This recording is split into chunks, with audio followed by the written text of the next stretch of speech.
Hey everybody, Terry here. I just want to do a quick video about training tools.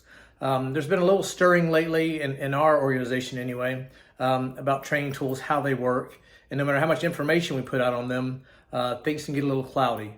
And so I wanted to just make a video really quickly and explain some things. So in our training program, we use the Mini Educator from eCollar Technologies, and we use Hermspringer prong collars. We use dominant dog collars, which is a fancy name for a slip lead that just has a clip on it, right? And lately, like I said, there's been some stirring of just people unsure. I think the word barbaric was used, medieval here recently, so I just wanted to bring some clarity. Now, I am in my early 50s. I've been training dogs since I was 13 years old. I have been using these for about 45 years. I've been using these for about 10 years now, 8 to 10 years, right? And the purpose of these is it just makes training easier and faster. That's it. You can give a consequence, you can give direction, you can give pressure with these, and it catches the dog attention. Can you use these improperly? Absolutely. Do we get dogs all the time that have come in from other trainers and even clients who, think this stuff is just remote control and you put it on the dog and somehow some miracle happens and they automatically know how to do it? Like all the time, right? So what I want to do is educate everyone the best I can. Now, I will tell you, I don't want to be an advocate for any of these. I don't want to preach this is the only way to do things. This, if you don't do these, you're doing it wrong. All this stuff. Like there are 1,000 different ways to do this. If you ask 10 trainers how to do something, you'll get 10 different answers, and likelihood of them all being right is almost 100%. It's just different ways to do things. Now, when I started out, most of my life, I used a leather leash, a choke chain, right, and food. The difference is I can deliver a very gentle correction with this. With the tools of the past, it was just brute force. You correct the dog, you're just yanking the dog. Dog's head's going back, right? So I'll say these can be a lot gentler, but you have to decide if you want to use them. It's not up to me, it's up to you.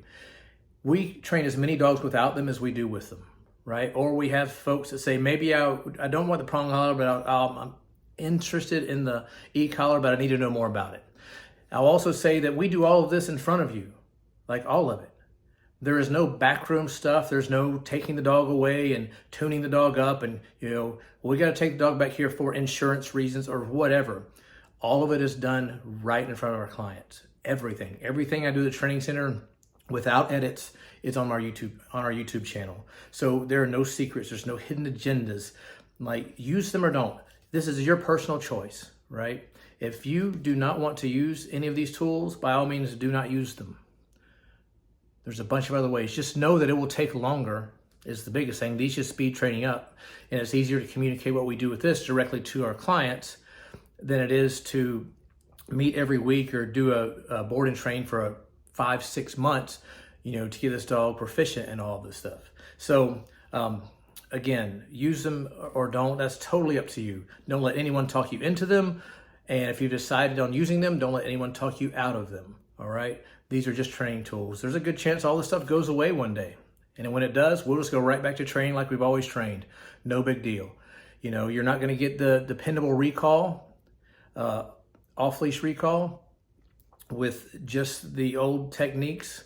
It'll take months and months and months and months. And if you have a high drive dog, like you may never get it, 100%. But this will give you recall a lot faster because you can, as the dog's going away, you can increase the level and encourage the dog to come back, and the dog has already been trained.